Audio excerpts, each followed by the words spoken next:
अस्सलाम वालेकुम। उम्मीद करते हैं आप सब खैरियत से होंगे। अल्हम्दुलिल्लाह हम भी ठीक हैं। और आज मैं यहाँ आपको बनाना सिखाऊंगी मसाला फ़िश। बहुत ही लजीज़, बहुत ही मज़े का। जैसे मैं हमेशा अपने खानों को कहती हूँ, यकीन करें वाकई ये बहुत लजीज़ और मज़े के बनते हैं। यकीनन आपने बिल्कुल मेरी कोई ना कोई रेसिपी ज़रूर ट्राई की होगी और यकीनन आपको वही मज़ा आएगा जो हमेशा मेरे दस्तरखान पे मेरे खानों में आता है। तो ये रेसिपी भी जो फ़िश मसाला करी है ये ज़रूर बनाइएगा। तो चलिए बनाना शुरू करते हैं। बिस्मिल्लाहिर्रहमानिर्रहीम। यहाँ पर तकरीबन मैंने 1 किलो के बराबर मछली ले ली थी, लेकिन यहाँ पर जो साइज़ है ना वो आपको थोड़ा सा आगे पीछे नज़र आ रहा है, तो मैं इसकी वजह भी आपको बताऊँगी कि मैंने इसके साथ क्या किया था। अच्छा, यहाँ 1 किलो मछली के लिए मैंने 2 नींबू दरमियाने साइज़ के ले लिए थे, खूब अच्छे रस वाले थे ये। तो तकरीबन आप यहाँ पर 2 से 3 टेबल स्पून लेमन जूस ले लीजिए। तो यहाँ मैं लेमन इनको निचोड़ी और जो इनके बीज गिरेंगे वो मैं यहाँ से हटा दूँगी, क्योंकि बीज का काम बिल्कुल भी नहीं है यहाँ पर। तो आपने बीज हटा देना, खाली लेमन जूस डालना है। मज़ीद जो हमने इसके अंदर डालना है ये है 1 टीस्पून अदरक लहसुन का पेस्ट और 1 टीस्पून मैंने यहाँ पर हल्दी डाल दी है, नमक डाल दिया है 1 टीस्पून। और बस इन 3 से 4 चीज़ों के साथ हमने इसको खूब अच्छा सा मल देना है। मछली के हर कतले पर मिक्स कर देना है, हाथ से खूब अच्छा सा आपने मसलना है। और यहाँ पर इसको मसल के 10 से 15 मिनट के लिए खाली मैं इसको रखूँगी। उसके बाद फिर हमने करना है इसको फ्राई। जब तक ये मैरिनेट होता है तब तक हम आ जाते हैं अपने मसाले की तरफ कि हमने जो इसका मज़ेदार सा मसाला है ना वो कैसे बनाना है।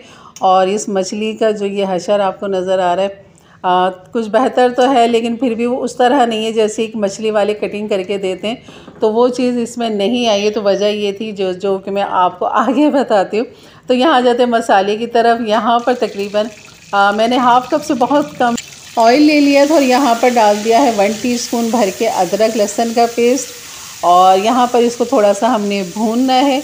और भूनने के बाद यहाँ पर मैं आपको दिखाती हूँ कि मैंने 2 बड़े साइज़ के टमाटर ले लिए थे, 4 मोटी वाली हरी मिर्चें 4 से 5 अदद, उनको बारीक इस तरह चॉप कर लिया था। तो यहाँ पर आंच जो थी ना वो थोड़ी तेज़ थी, इस वजह से ये इस तरह लगी। कोई मसला नहीं होता है ये। और इस तरह बस मैंने फिर आज थोड़ी सी कम की और यहाँ पर डाल दी हल्दी 1 टीस्पून और यहाँ डाल दिया पिसा हुआ धनिया 2 टीस्पून और लाल मिर्च डाल देंगे यहाँ पर 1 टीस्पून। और यहाँ पर इस मसाले को हमने भूनना है।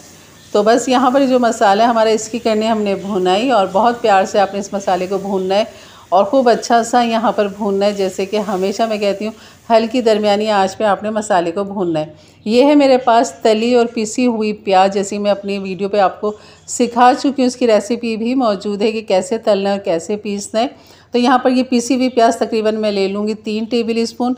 अगर आपके पास ना हो तो आप शुरू में प्याज को लाल कर लें और उसको निकाल लें और उसको हाथ से चूरा करके फिर आप इसमें डाल दें। तो तकरीबन जो प्याज लेंगे वो एक बड़े साइज़ की लेंगे, छोटी लेंगे तो 2 प्याज़ें ले लेंगे। और यहाँ पर ये मैं हमेशा जैसे कहती हूँ कि क्यूब्स बना के मैं अब रख देती हूँ इसमें, क्योंकि नीचे दही काफ़ी अच्छी खट्टी हो जाती है। तो क्यूब्स बनाने से ये होता है कि आपका सेफ़ हो जाता है और जब आपको ज़रूरत होती है तो आप निकालते हैं और उसे इस्तेमाल करते हैं। तो ये बहुत ज़्यादा मुझे लगा कि बहुत ही ज़्यादा आसान और बेहतरीन है। और 1 क्यूब जो है वो 1 टेबल स्पून के बराबर है। तकरीबन 1 पाव दही जो है मैंने इसके अंदर डाल दी है और यहाँ पर इसको थोड़ा सा पानी के साथ बॉल को भी धो लिया था और यहाँ पर इस मसाले को हमने भूनना है। तो बस इसको मैं ढक दूँगी हल्की आंच पे। और यहाँ जब तक हमारी फ़िश को भी मैरिनेट हुए इतना टाइम हो चुका है कि जितना हमें चाहिए था, 15 से 20 मिनट हो चुके हैं।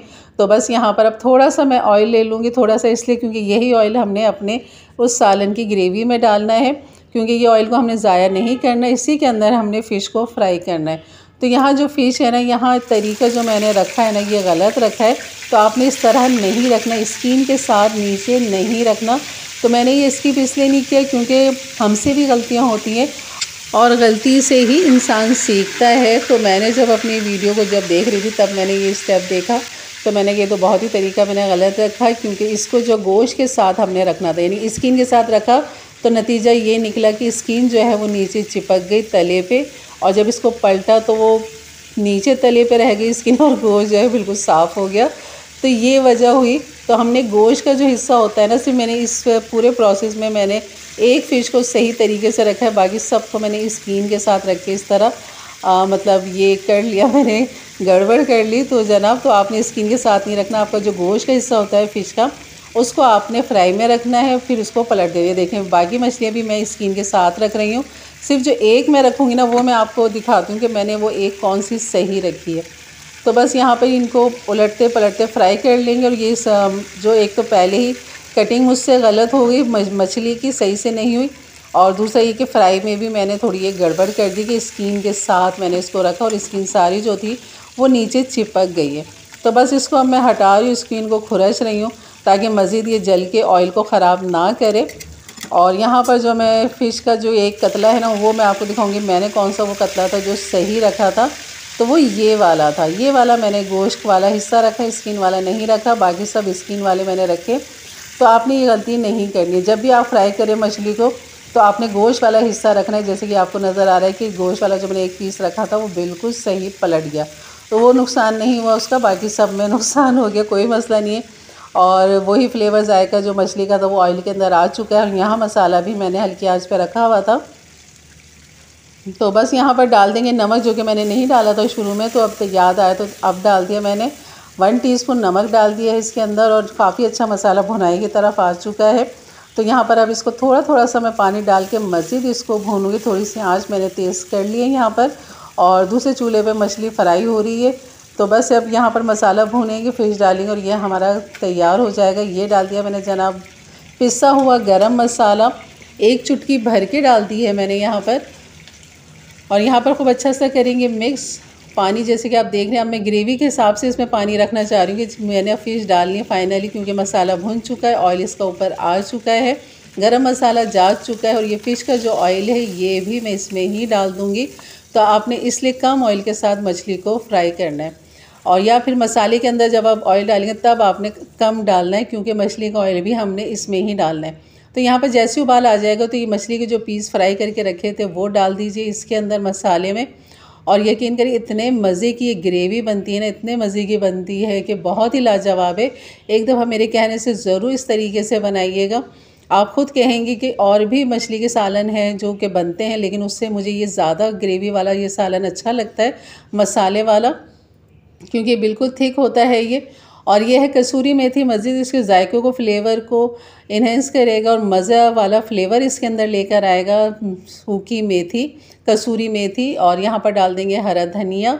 और यकीन करिए इतने मज़े का सालन है, ज़रूर बनाइए। जैसे कि लुक आपको माशाल्लाह देखने में अच्छी लग रही है, इसी तरह ये आपको खाने में भी मज़ेदार लगेगी। और तंदूरी रोटी से, घर की चपाती के साथ या बॉयल राइस के साथ आप इसको सर्व करें। बहुत ही लाजवाब, बहुत ही मज़े की ये रेसिपी है मसाला फ़िश करी हमारी। तो ये बताना मैं भूल गई कि मछली बिल्कुल साबुत थी, लंबाई में कट लगी हुई थी, लेकिन मेरा दिल था ये वाली मछली बनाने का, सालन वाली। और मैंने घर की छुरी के साथ ही इसकी जब कटिंग की तो ये इसका हशर हुआ, लेकिन सालन बहुत लजीज बना था। तो यकीनन ये वीडियो अच्छी लगी तो लाइक कर दीजिएगा, मेरे चैनल पे नए हैं तो ज़रूर सब्सक्राइब कर दें, बेल के बटन को क्लिक कर दें, ऑल के बटन को प्रेस कर दें ताकि मेरी वीडियो की नोटिफिकेशन आपको मिलती रहे। और मेरे चैनल पे नए आएँ तो ज़रूर सब्सक्राइब करके जाइएगा एक अच्छे से कमेंट्स के साथ। तो इंशाल्लाह मिलते हैं फिर एक अच्छी नई रेसिपी के लिए, तब तक के लिए इजाज़त दें, अपना बहुत सारा ख्याल रखें, दुआओं में याद रखें। अल्लाह हाफिज़।